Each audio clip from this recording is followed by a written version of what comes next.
अस्सलाम वालेकुम। ये हमारी सेकंड वीडियो है चैप्टर नंबर 8 ग्लाइकोलिसिस पे।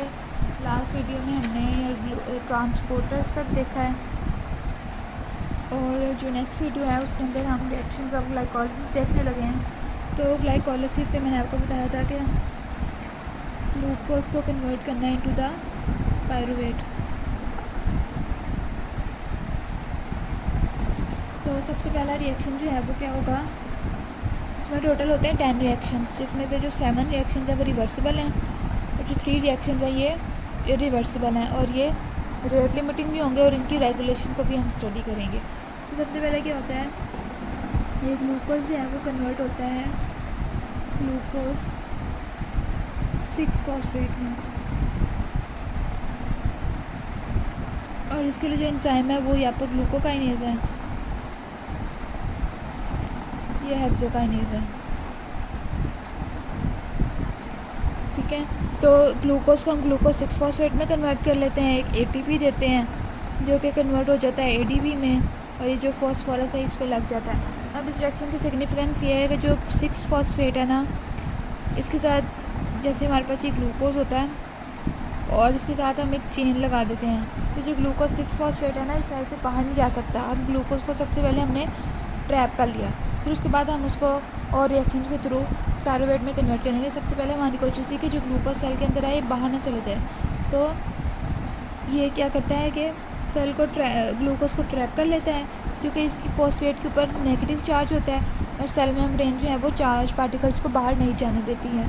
ठीक है, और इसके अलावा ये अनस्टेबल होता है, इसको हम इजीली ब्रेक डाउन कर सकते हैं और इसका एनर्जी लेवल भी ज़्यादा होता है। तो ये 2-3 पॉइंट्स हैं। तो सबसे पहला रिएक्शन में हमारे पास जो एंजाइम्स है वो है ग्लूकोकाइनेज या फिर हेक्सोकाइनेज। तो इन दोनों में हम डिफरेंस देखेंगे। तो एक साइड पे हमारे पास है ग्लूकोकाइनेज, एक साइड पे है हेक्सोकाइनेज। ठीक है, जो हेक्सोकाइनेज है वो होता है in most of the tissues और ये जो है ज़्यादातर होता है लिवर के अंदर।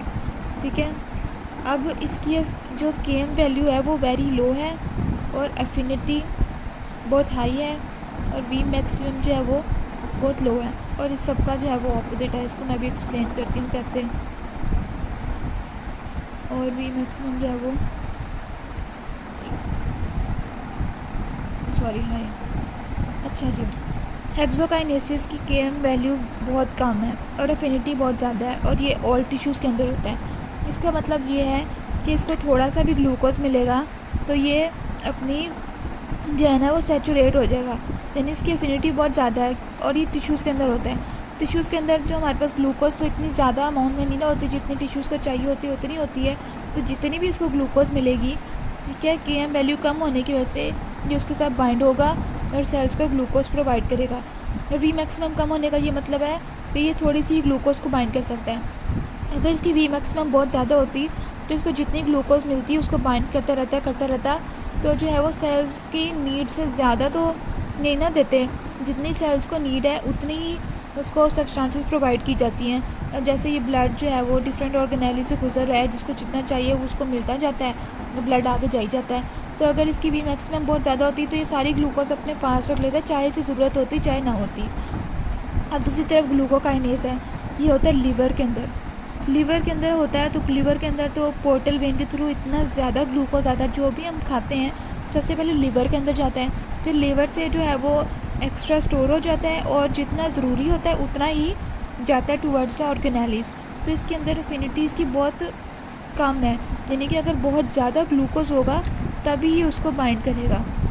ठीक है, और इसकी वी मैक्सिमम बहुत ज़्यादा है, यानी कि बहुत ज़्यादा ग्लूकोज को बाइंड कर सकता है और केएम वैल्यू ज़्यादा है इसलिए एफिनिटी कम है।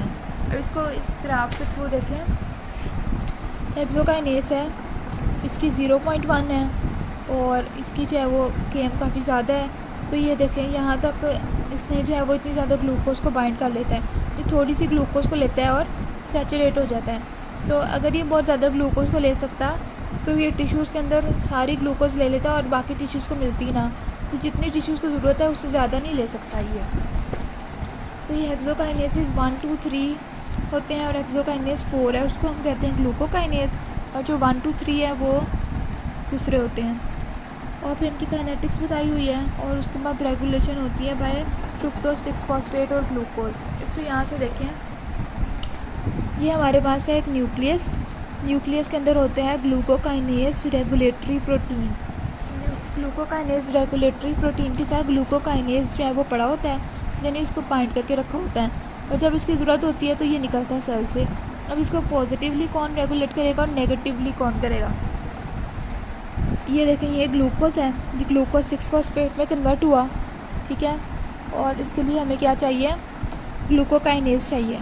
तो ग्लूकोकाइनेज न्यूक्लियस से निकल के ग्लूकोज के पास है, इसको पॉजिटिव कौन कर रहा है? ग्लूकोज, यानी ग्लूकोज कहता है कि भाई मैं आ गया हूँ, तुम भी आ जाओ, तो मुझे ग्लूकोज 6 फॉस्फेट में कन्वर्ट कर दो।